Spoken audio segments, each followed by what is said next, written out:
De hecho, estamos desarrollando los protocolos que se aplicarán en todo el ámbito del tiempo libre, que son 3 protocolos en suicidio, bullying, en el que obviamente se incluye el ciberbullying, y acoso sexual. Creemos que es fundamental aplicarlos en lo que comentaba en todo el ámbito del tiempo libre y del ocio, que es también lo que nosotros tocamos desde el IAG, ya que hemos visto que en el ámbito educativo sí que obviamente están establecidos desde hace varios años.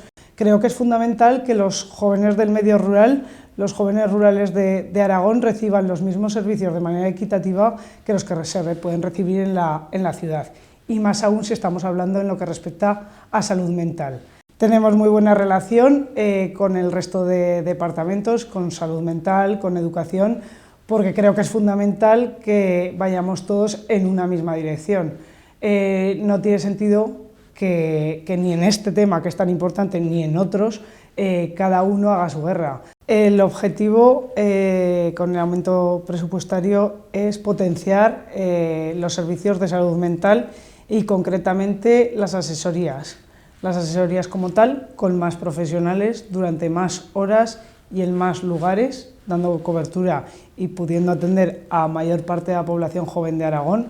En 2023 a nuestras asesorías han venido más de 1.700 jóvenes aragoneses de 14 a 30 años.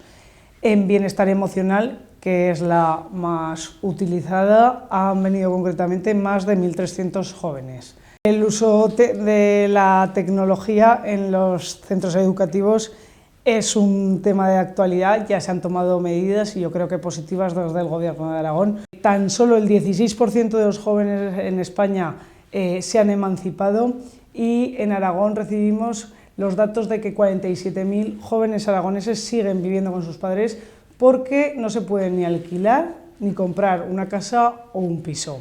Hay que poner y hay que dar voz a la gente joven de nuestra comunidad, y sobre todo mi objetivo es ser un enlace entre la juventud y la administración.